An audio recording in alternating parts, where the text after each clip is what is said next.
이게 제가 이제 서론에서도 얘기했듯이 결국은 이게 일기 신도시만의 문제가 아니다. 지금 벌써 확대가 되잖아요. 경기도 그리고 서울 재개발 재건축 뭐 그리고 지방의 재개발 재건축도 다 해당되는 거예요. 이제 거기도 용적률이 올라갈 수 있어요.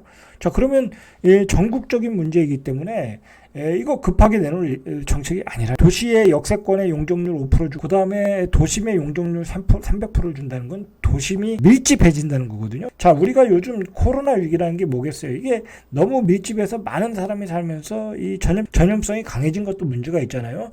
자 그게 꼭 답은 아니거든요. 그게 꼭 답은 아니다. 그러니까 여러 가지 검토를 해서 환경적인 거, 뭐 의학적인 거, 교육적인 거, 뭐 광역교통망이라든지 여러 가지 검토를 해서 이게 학자들 간의 어떤 고민 끝에 어떻게 해서 이게 나와야지 이 급하게 나올 문제는 아니라는 거예요. 결국은 이제 이 재개발 재건축 촉진법은 일기 신도시만의 문제를 떠나서 이게 이제 중장기적 과제로 갈 수밖에 없어요. 처음에 그 어떤 대변인이 이야기했듯이 결국은 중장기적 과제로 갈 수밖에 없어요. 이거는. 그리고 여러분들이 잘못 알고 있는 것 중에 뭐냐면 뭐 일기 신도시가 재건축이 이제 촉진법에 의해서 재건축이 추진된다고 하면 그게 뭐 5년 안에 뭐 8년 안에 10년 안에 안 돼요.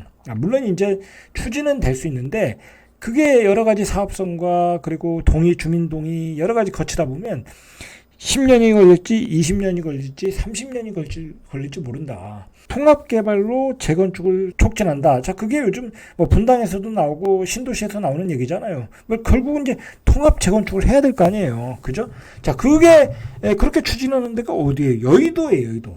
자, 여의도는 아직도 개발을 못하고 있잖아요. 거기가 뭐 아쉬운 것도 아니고 분양가가 싼 것도 아닌데도 추진을 못하고 있잖아요. 그만큼 동의가 어려운 거예요. 사업성과 동의가 어려운 거다. 자, 그러니까 굉장히 시간은 오래 걸릴 것이다. 그러니까 시간이 오래 걸리니까 정부 입장에서도 이게 단기간에 내놓는 게 별 의미가 없는 거야. 그래서 중장기적 과제로 내놓는 거예요. 더 많이 연구하고 확실하게 법안을 만들겠다라는 거예요. 부작용 없는. 자, 그래서 이 전국에 적용될 법이기 때문에 급하게 만들 법이 아니다라는 거예요. 이 뭐 일기 신도시뿐만 아니라 지방의 어떤 택지지구 예전에 만들어진 뭐 예를 들어서 뭐 대전에 있는 뭐 서구의 택지지구라든지 뭐 기타 다른 지역의 택지 오래전에 만든 택지지구에 이 평균 용적률이 비슷할 거예요. 그때 169에서 226. 그러니까 일기 신도시 용적률을 300%로 주겠다라는 거잖아요. 그러면 이제 사업성이 조금 생기는 거야. 사업성이. 그래서 사업성이 어마어마하게 생기는 것도 아니고 또 대지 지분도 봐야 되기 때문에 모든 단지에 적용되는 건 아니라는 거예요. 아니라는 거거든요. 자, 그런 사업성 때문에 기간이 오래 걸릴 수 있다라는 거. 오래 걸릴 수 있다. 자, 오래 걸린다는 게 여러분 그게 문제. 여러분 예를 들어서 일기 신도시 한 20년 걸려서 재건축이 된다고 하면 지금 안 그래도 한 뭐 25년 차 되는 아파트에 굉장히 여러 가지 악조건이 있을 텐데 거기서 한 20년 더 사시겠어요? 예?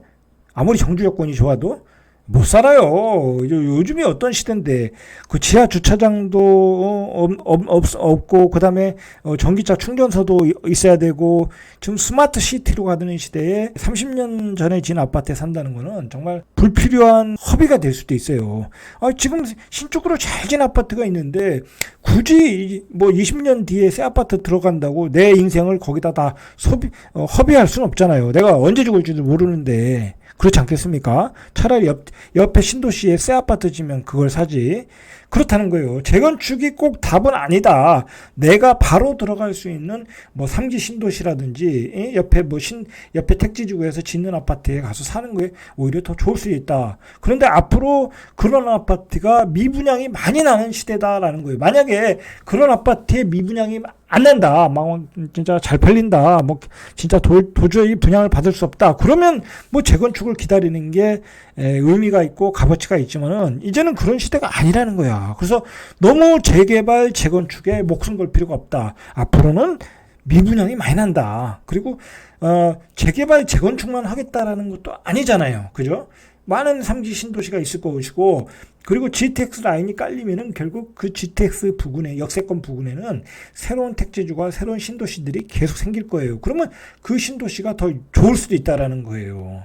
자, 그렇게 비교를 해야 된다. 그래서 너무 재개발, 재건축, 요즘 사실 내가 보면 서울도 그렇고, 뭐, 저 일기 신도시도 그렇고, 너무 오버슈팅 했다. 재개발, 재건축에. 예?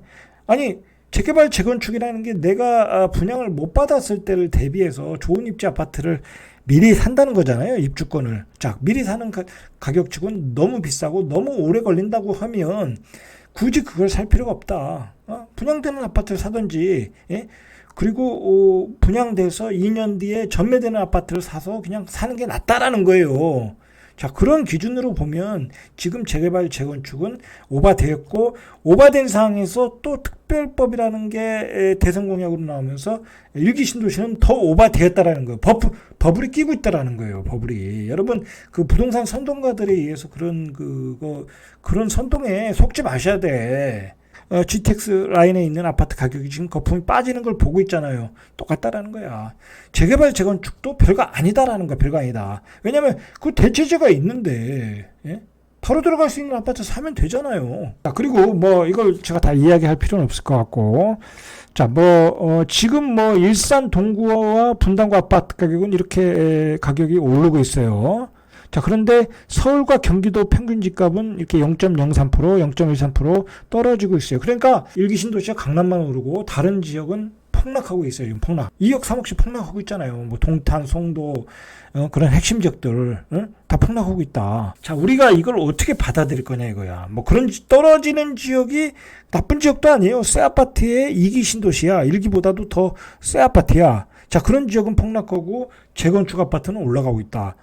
이거 뭔가 잘못됐다라는 거야. 예전 같았으면, 이게 장이 좋았으면, 예를 들어 지금 뭐 분당이 올라간다, 예를 들어 1기 신도시가 올라간다고 하면 지금 2기 신도시가 폭락하고 있으면 안 돼요. 그렇지 않겠습니까? 그러면 같이 갭을 맞춰야 될 거 아니야. 장이 좋으면 거기도 올라간다는 거야. 자, 그런데 지금은 이미 사이클이 고점을 쳤다는 걸 이미 일반 사람들이 다 알고 있기 때문에, 이렇게 인식이 되어 있기 때문에 더 이상 가격은 부담스럽다는 거야. 금리도 올라갔기 때문에. 자, 그래서 2기 신도시 아파트 가격들이 속절없이 빠지고 있고 거래가 안 되고 있는 거예요. 자, 결국은 뭐야? 1기 신도시만 지금 오버슈팅만 열심히 하고 있다는 거야. 지금 연결고리가 깨졌다. 상승의 사이클의 고점이라는 표시예요, 그게. 자, 어쨌든 여러분, 재건축, 재개발에 대해서 너무 환상을 앞에서 얘기했듯이 통합개발하겠다는 여의도가 지금 개발이 되었냐는 거 되었냐. 자, 그리고 재건축, 지금 일기 신도시에서 재건축, 재개발 한다고 하면 통합개발 또는 뭐 단지개발은 잘 안 할 것 같아요. 어쨌든 이게 10년 이상, 길게는 30년 이상 걸릴 수도 있어요. 여러분, 그 아파트에서 재건축을 기대하면서 20년, 30년을 살 수 있겠냐고. 애들은 다, 교육 환경이 좋아서 애들은 다 시집 장가 갔는데, 내가 나이 50에 그 아파트에 30년을 살겠냐고. 그냥 다 나이가 들어서 재건축, 재개발이 되면 그게 뭔 의미가 있냐고. 그렇지 않겠습니까? 자, 그렇다는 거예요.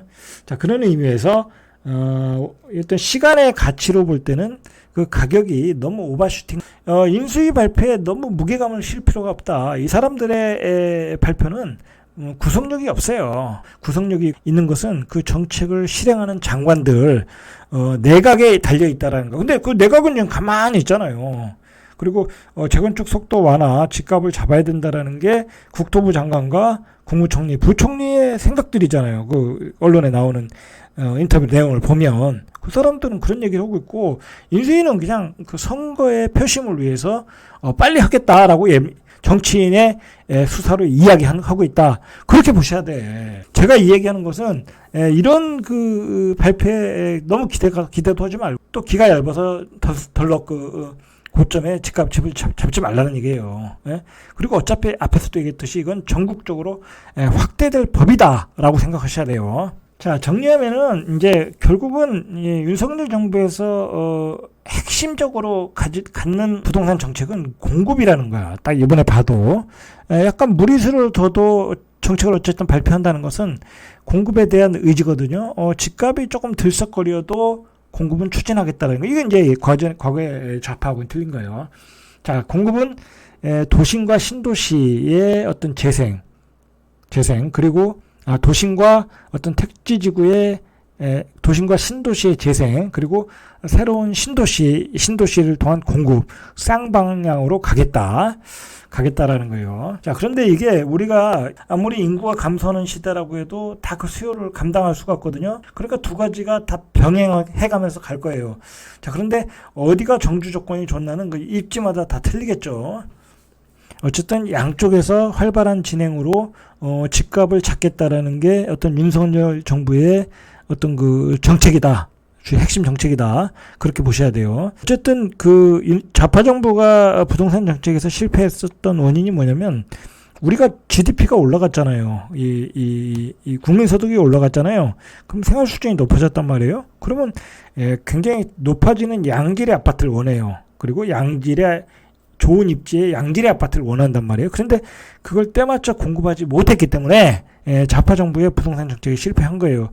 그 양질의 아파트를 공급하겠다는 게 핵심이 이제 재개발 재건축이거든요. 자, 그것을 이제 윤석열 정부가 하겠다. 자, 그것은 일기 신도시에만 국한되지 않겠다. 벌써 주변 도시로 확대됐고 시도지사의 의견을 받아들여서 그것을 어떤 특별법을 적용할 수 있는지를 국토부 차원에서 검토하겠다 그런 얘기도 나왔어요. 자, 그런 얘기가 나왔다는 것은 이 특별법이 결국은 재생사업이 이루어지는 재개발 재건축에 다 적용될 수 있다라는 거예요. 자, 그런 의미에서 앞으로 공급폭탄이 쏟아진다. 제가 늘 얘기하지만 이 윤석열 정부는 시장 경제거든요. 시장 경제는 공급을 불어넣는 거예요. 전세 물량이든 매매 물량이든 입주 물량이든 많은 공급 물량을 쏟아붓겠다라는 거거든요. 자, 그것은 지금 나온 것은 1탄에 불과해요. 정말 또 윤석열 정부가 맘먹고 집값을 잡겠다고 하면 또 다른 택지 공급, 싸게 택지를 수용해서 어떤 보금자리 주택 형태의 그 주택을 공급하는 정책이 2탄으로 나올 수도 있어요. 자, 그런 점을 생각해서 중장기적으로 가면 집값은 안정될 수밖에 없어요. 그리고 앞으로 많은 주택이 공급되기 때문에 이제 미분양이 나올 수밖에 없어요. 지금 그리고 엄밀하게 얘기하면 지금은 완벽하게 스태그플레이션으로 들어갔어요. 왜? 지금 물가는 7%, 8% 폭등하는데 지금 미국 같은 경우에 미국이나 유럽이나 경제 성장은 마이너스가 나오고 있어요. 그게 스태그플레이션이지 뭐예요. 우리나라도 마찬가지예요. 물가 인상률이 앞으로 7, 8% 되고 성장률이 1%, 2%밖에 안 되면 당연히 이건 스태그플레이션이 되는 거예요. 지금 오늘 신문을 보니까 시장에서 떡볶이 장사를 하시는 분들이 그만뒀다는 기사가 나오고 있어요. 자, 그 얘기가 뭐예요? 밀가루 값이 폭등하고 원자재 값이 폭등하니까 시장에서 그 단가를 못 맞추는 거야. 자, 그게 바로 스태그플레이션의 징조예요. 자, 그런데 어떻게 그러면 스태그플레이션이 되면 내가 일자리를 다 잃어버리게 되는 거 아니야. 그럼 내가 있는 집마저 팔아야 돼. 다른 자산을 살 수가 없는 거야. 자산이 버블이 꺼지는 거예요. 자, 그런 점을 우리가 반드시 인식해야 된다. 그리고 또 이게 뭐가 문제가 있냐면 재개발 재건축을 빠른 속도로 추진하다 보면 그 지역에 사는 서민들의 집이 다 없어지는 거잖아요. 그러면 그 지역의 어떤 서민들의 삶의 생태계가 다 깨져버려요. 그렇지 않겠습니까? 노인들 혼자 사는 두 분이 사시는 분들 있을 거고, 독거노인도 있을 거고, 그런 여러 가지 그 사회 그 취약계층이 있을 거 아니에요.